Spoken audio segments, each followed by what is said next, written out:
Presidential Broadcast Service. Radyo Pilipinas. Radyo Publiko ng Bagong Pilipinas para sa Bagong Pilipino. Naghahatid ng mahahalagang balita at impormasyon na uugnay ng pamahalaan sa sambayanan. Tulay sa himpapawid ng serbisyo publiko. Radyo Pilipinas. Radyo Publiko. Ang boses ng Pangulo sa Iloilo. Radyo Pilipinas. 585 AM. Oras sa Radyo Pilipinas, alas 8:31 sa aga.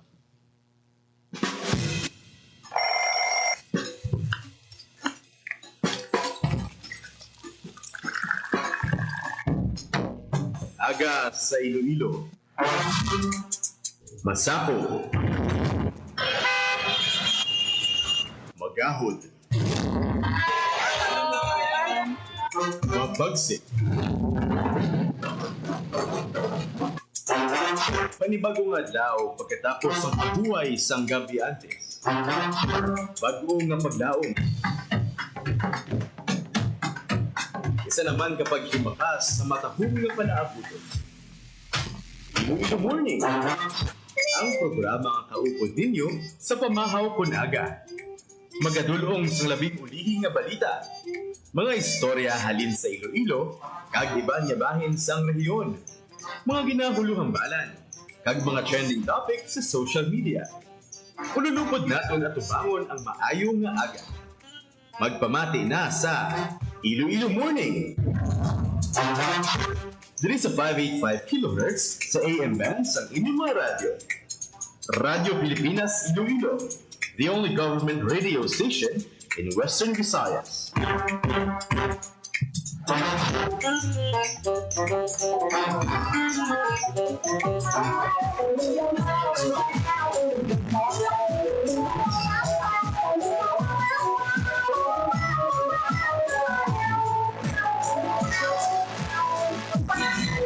Ayaw kaga Pilipinas, good morning to What Western Visayas. Welcome sa Iloilo Morning Program.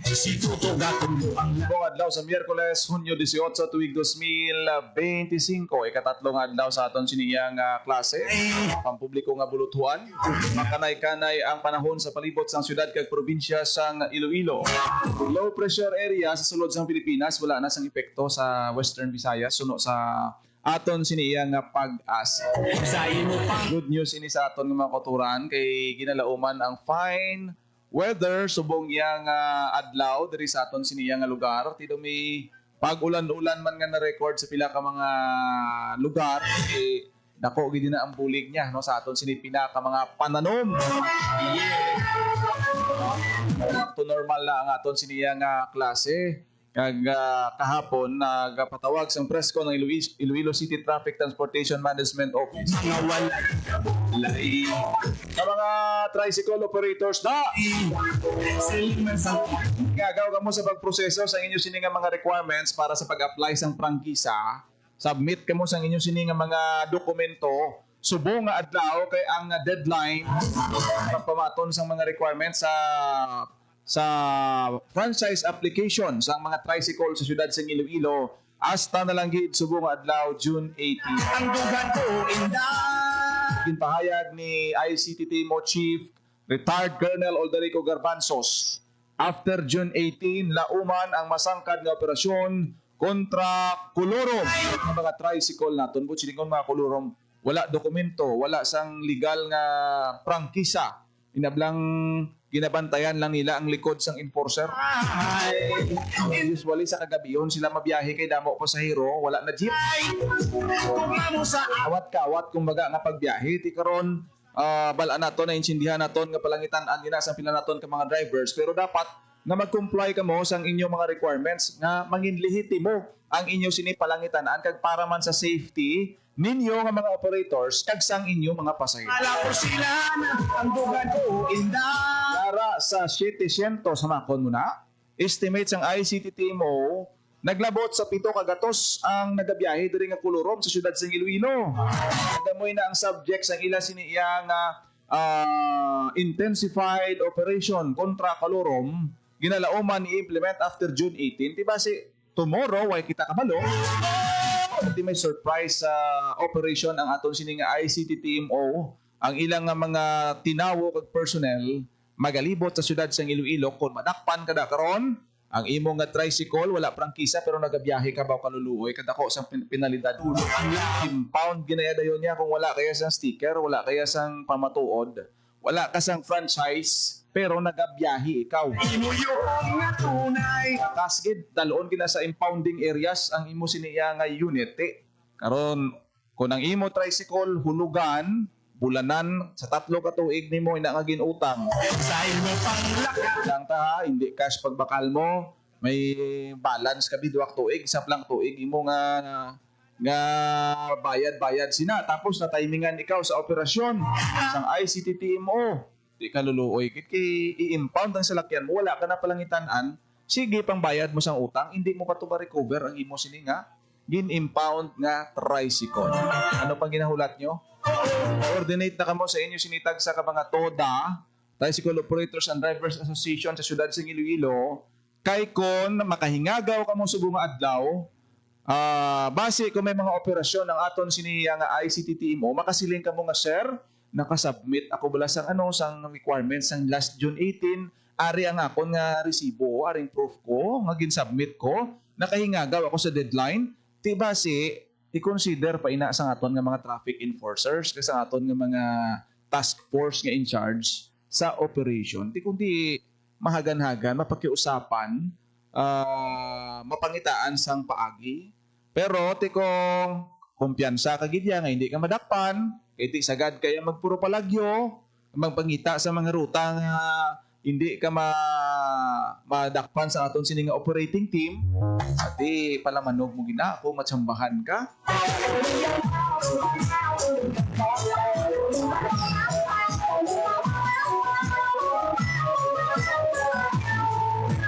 Ipabati naton bala ang aton siniya nga interview kaupod kay ICTTMO Chief Retired Colonel Aldarico Garbanzos. May kaangtanan sa ila siniya nga final warning sa mga tricycle operators nga kolorong diri sa may syudad sang Iloilo. Si retired Colonel Aldarico Garbanzos ang head sang ICTTMO. Ang bidla ang amon purpose na diri nga makalambot no sa aton nga mga tricycle operators sa private nga mga tricycles na may na ang syudad may regulation ordinance sa 2024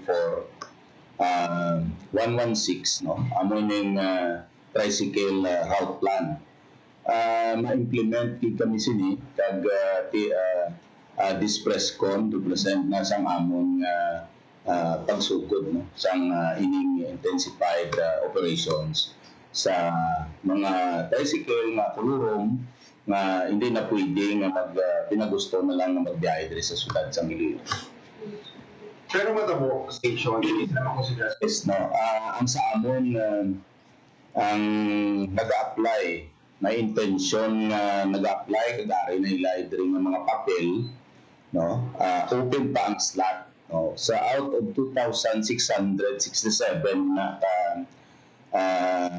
awarded nga mga unit sa bilog na Iloilo City 333 no ang aton sina nga mga TODA ka ruta and then may 35 kita ka TODA no so daw mga almost 2,000 na so may nagkalabilin pa that is why ini igina-open pa na namin no sa gusto pag mag-apply o mag-join sa mga TODAs pero ang deadline ni sa after June 18 ang intensification sa operation niya arana.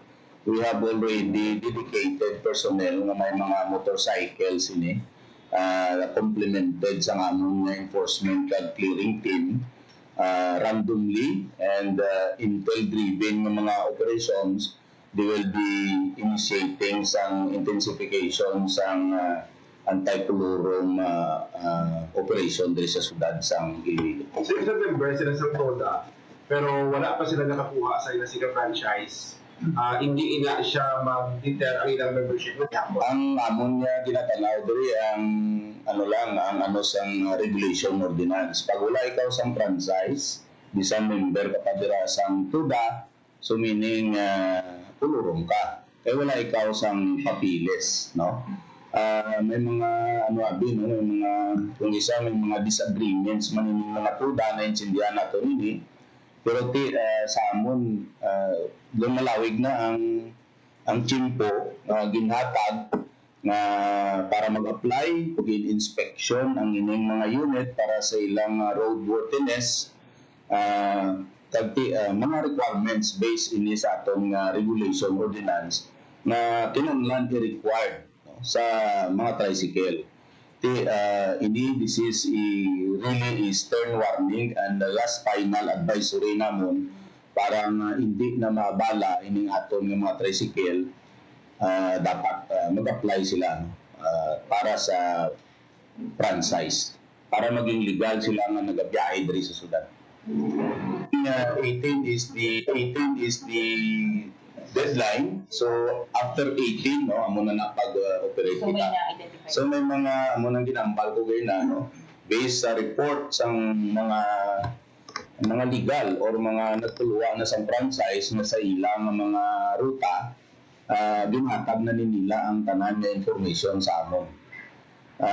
Ang ila ini nga mga presidente sa mga tuda per district naghatag na sa mga areas no wherein i-operate naman. Sir, sa biyahe, sir? Sa una, no, ang ato na being tricycle route plan, ano na siya, interzonal. So meaning, kung ikaw ara sa isa ka distrito, you can traverse anywhere sa distrito pero ma-specify nga exact national road. No? Pero daw mabudlay nga pag nasamon. Sa Subongya, ang ato nga TRP, or tricycle route plan, fixed route. Ginobra tayo mga fixed route so that doon na compete sa ato nga local public transport route plan or sa ato mga PUVs nga nagabiyahe diri sa syudad. No? So that may may viability. Ang LPTRP may viability man ang ato nga TRP. No? So meaning purpose in fixed route. Fixed route meaning di siya pwede ka gusto man. Kundi within the specific routes lang na ginhatag. Kaya di ko maglapaw man sa routes na ginhatag siya, out of route man ang iyang violation. Siguro ko na naman sa intent to apply. By mere signify na pag Basta ang papel nila rin na din, na i-submit na nila ang papel nila. Una is subject for inspection. Tanaw na mo ng roadworthiness. No? And then, siyempre, mauna dito na sa opisina ni Atty. Cadaluna. Nabatian si retired Colonel Oldarico Garbanzos, ang aton sininga Iloilo City Traffic Transportation Management Office Chief. Di mayara sing more than 2,000 plus no ka prangkisa ang gin-approve sang LTFRB para sa mga tricycle units naton sa syudad sang Iloilo para ngati ma-applyan nila ini sang franchise no ang mga determined nga mga routes sa tricycle. Nako ini nga opportunity sa aton siniya nga mga kauturan ngati maka biyahe sila kag manginlihiti mo ang ila sini nga palangitan-an. So comply kamo sa mga requirements para nga hindi na kamo mahulanda, hindi na kamo masampulan sa pagapatigayonon iyang operasyon. Ang paandam sang ICT TMO pagkatapos sang tricycle nga operation sang kulurong, bantay naman ang aton sini nga mga driver kag operator sang e-trikes. Uso ni subong mo ining mga e-trikes pala ang aton nga mga e-trikes nga nagabiyahe mga tricycle subong sa una ti dipedal pa na di tapak-tapak pa na sang aton mga driver subong niya charge na ang mga e-trikes nga ari sa syudad sa Iloilo. Tito daw damo naman kuno kay sa nagdigad og gamay lang na. Damo na nga daan e-trikes, damo pa wala permit. Ang problema kay bisan national road, kisa away pili mga e-trike panglusot sa counterflow pa gani. Imagine mo ang epekto sini sa aton sini nga trapiko sa Iloilo City. Subong pa lang gani ayaw-ayawan na kita ka igod-igod kisa sa mga major streets ta. Tiko ng aton nga mga tricycle, kung hindi ini sila ma-regulate sa ICT-TMO, mabudlayan kita sa pagpahawan-hawan, pahagan-hagan sa problema naton sa trapiko. Plus pa, nga may mga sikad, pa may mga e-bike nga nagabiyahe diri sa may syudad sang Iloilo. Hindi man nila sila nga dito pangdukuhaan mo palang itanan ang aton makuturang iti dira man nagasalig mo. Importante nga may monitoring kag ma-determine ang ilang nga mga ruta kag protection man sa mga pasahero. Takalain man karon nga halimbawa dira sa diversion road masakay maano kay mo matabok-tabok dang imo tricycad. Grabe daan subong mga reported vehicular accident nga na-record man diri sa aton siniyang area sa syudad sa Iloilo. Okay, damo mga driver daan nga hindi man disiplinado, may araman niya nga hurus-hurus gyapon, modernized na ang units pero ang utok ya wala pa yan na modernize. Kag ang welfare sang pasahero kisaga kalipatan nila. Sa resulta sa aksidente damo na ding modernized jeep nga nagabinungguanay. Ang masubo pa suno sa ICT-TMO kay nga na monitor nila santo sa ilang monitoring damo aksidente nga nagakatabo sa pedestrian lane mismo nga ang pinaka-safe nga area sa aton sini nga dalan para sa aton sini nga mga pasahero nga nagatabok ang pedestrian lane pero damo recorded nga mga pagbinungguan ay aksidente ang iban sinaya masakit gid kay nagakalamatay gid nagakabungguan sa pedestrian lane tihamakon mo na imo pedestrian lane na gid na ang aton nga mga motorista medyo gahurus-hurus pa suno sa aton sini nga ICT-TMO damo sang mga CCTV footages mga report coming from traffic enforcers nga kisabad og ginaparahan na sila nga hinay-hinay lang kamuda sa aton sini nga pedestrian lane was man niya gyapon ang aton sini nga mga motorista. Ang problema kung hindi mo na makita karon kay kung kisa may ara ng tendency kung magdunganay kamo sang sang salakyan.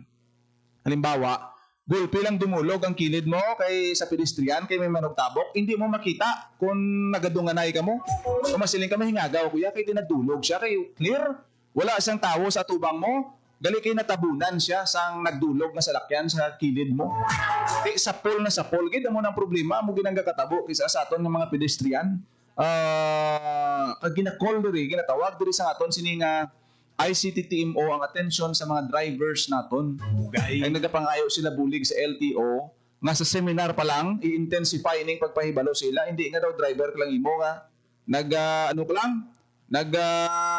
drive ka lang isang tricycle releasan ka dayon sang professional driver's license nga ti ang imo yang seminar orientation mo o wala ka gani gin wala ka gin paidalom sa pila ka oras nga required nga training and orientation pero na-releasan ka ti daw sisin o kablam professional driver na ko. Pero ang attitude mo towards sa mga tao sa palibot mo, ang imong awareness sa pagmaniho, tama ka hina. Ang imo lang yan kisa padasig-dasig, kaskas pasahero. Amo na ang ma-advise naton sa aton mga motorista ay ginapangabay gid ni isang ICT-TMO nga buligan naton sila sa pagkampanya nga basta pedestrian lane, especially subong nga nagbukas ang klase, damo pedestrian lane nga located sa mga buluthuan. Mga estudyante dira nagaagi. Ang iban may mga ginikanan, gagmay pa na ang mga kinder, daycare, ang ginauyatan, kag gina-guide sa aton sa mga ginikanan. Basta pedestrian lane, kung pwede pa lang, full stop. Ang imo sini nga awareness, ang pagpanilag nimo, dublihon mo o triplihon mo pa. Expected nga ang mga pedestrian lanes naton amo na ang ginaagyan sa aton sa mga gatabok sa danan para nga mangin hilway sila kag hindi sila mabungguan. May ara na kita subong sa mga traffic lights diri sa may syudad sa Iloilo. Functional man na tanan, may mga nag-assist pa da nga mga traffic enforcers. Pasalamat kita ganino sa mga traffic enforcers ta nga nagagiya sa aton nga mga tumalabok, especially kung dulunganay estudyante kag buhi isang estudyante naton kinahanglan gid ang ila sini nga presensya. Kag sa mga drivers ti dapat amo naton nga gina-educate kamo nga once pedestrian lane halong-halong man kag bahar-bahar hindi nga tuduhan naton nga pagpadalaga. nakasubo tong balita nga ang isa to nga nabungguan kuno sa isa sa mga pedestrian lane diri sa may syudad sa Iloilo daw napatay gito. Hindi nato na gusto nga masulit pa no kag madugangan pa ang mga insidente sa dalanon, especially kung nara ka na sa pedestrian. Kinahanglan ta ni overpass ng madamo overpass galing kiti. Hindi man na sila nga damo gid funds kag priority na sang funding sa aton LGU paghimo sa mga madamo nga mga overpass nga magyan sa aton sining mga kauturan. Damo di area nga may overpass dira gani sa may Luna Street may overpass dapat daw wala ginagamit sa tabok sang West Visayas State University dabla kag Iloilo National High School. Ginobrahan na daw overpass pero daw ang mga kauturan tag isa way man gasaka da diri sa diversion road daw guba man ang elevator sang overpass simpre pilandaan ka lanes da 10 lanes 8 lanes nga super highway expect mo na dayang lagan sa aton sining mga salakyan pero tigid ka dasig pero isa pa ina sa luyag i-review ha sang aton sini nga ICT team o ang aton nga existing nga speed limit ordinance. Kay may ordinansa kita, tandaan ko sa una, author, si Anay Councilor Joshua Alim. Ay nang sa diversion road, hindi ka da kapatlagan 80. Dapat 60 ka lang da. Kung motor, private cars, bus, jeep, may ara ina da sang speed limit. Ugaling daw wala ito ma-follow up. Kay tungod nga daw kulang ang kagamitan dapat may speed gun kasi nga nagadetermine sang kada sigon sang aton siniyang motorista. Kay halimbawa kung i-apprehend ikaw sang overspeeding, may proof ina, no? Hindi nga palagpat kag tan-awon lang sang enforcer. Uy kada sig-dasig 80. Sino man nabi ang may calibration sina nga visual ang pagtan-aw mo, babalaan mo kung ano kadasig ang dalagan. Kinahanglan may ara sing gadget. Halimbawa may speed gun ikaw, to monitor ngay ini nga salakyan lapaw ini lagan 100 kilometers per hour di violation ina no isyuhan sang resibo kag madamo pa so isa ina sa mga component sa ordinansa nga medyo na miss out nga suportahan that's why ngati daw dogin kalimpan naman lang daw ang iban gani wala nagasunod kag wala nakahibalo nalipat na nga may speed limit ordinance. Especially dira sa may diversion road sa distrito sang Mandurriao. Kuyang pandi sa may drag race pagani nga pinagusto da. Dugangan pa sang mga kuani moro ning mga may muffler lang ila sing tambutso. Wow! Paborito gina nila nga mag drag race da kag mag halimbawa kundi red light na sa traffic pagka green kag mga nakamotor da nga grabing muffler nila. Kag hindi madakpan na, basta subong wala pim dakpan, waswasan nila na ka pinakarira na. Kabay pa nga ina nga mga kampanya, ang mga ordinance naton sa anti-muffler, speed limit ordinance, kag part ni ang pagpanakop sa anti-kolorom, matinguhaan gid ni nga ma-implement sang aton siniya nga Iloilo City Government kay ini para sa kayuhan, proteksyon, safety sang aton sini nga mga kauturan. Safety na likaw sa disgrasya, likaw sa magahod nga mga tambot so istorbo ginaya kung may mga bata nagapalahuway ka. Tungang gabi paborutan ka dayon sa mga motor gani panaya ng dako nga huol sa kalinong sa aton sini nga palibot. Di dapat bagay sina sige-sige gid siguro consistent. Consistency is the key, hindi nga hapaw bla. Operation kasubong, tapos tulog-tulog naman kamo, madumduma naman after a month, dapat consistent gid. Ang aton siniya nga pagpatigayon sa operation. Challenge sa mga tinawos ang Iloilo City Traffic Transportation Management Office. Kaya kuya gapati ko, nga hindi niya ICT team o ding in charge, barangay official, dapat may katungdanan gid kamo nga magsaway. Kaya ang mga taga-barangay da, ang mga tag-iya sa mga salakyan nga mga violators, mga kulurong, mga tricycle, kilala nyo na. Hindi na pwede nga tabunan mata mo, hindi kayo mo kita sa mga salawayon sa barangay mo. Imposible na iya kung ikaw isa ka barangay official. Concern nila sa konseho ninyo sa mga barangay naton. Oras sa Radyo Pilipinas, alas 8:56 na sa aga sa pagpangalagad sa Iloilo Morning Program. Wala na kita sa tiyempo diri sa aton sininga programa. Good morning kay Ma'am Eva Pintor, sumaging nag-upod sa aton sininga pagpangalagad. Salamat gid ma'am sa imo sininga nga pag-upod diri sa aton programa Iloilo Morning. Wala kita tiyempo, ako nagid lamang inyo alagad, Junel Baclaim. Ayong aga Pilipinas, God bless Iloilo. Ay, Inday. Ito ang Presidential Broadcast Service. Radyo Pilipinas. Radyo Publiko ng Bagong Pilipinas para sa Bagong Pilipino. Naghahatid ng mahahalagang balita at impormasyon na guugnay ng pamahalaan sa sambayanan. Tulay sa himpapawi ng serbisyo publiko. Radyo Pilipinas. Radyo Publiko. Ang boses ng Pangulo sa Iloilo. Radyo Pilipinas. 585 AM.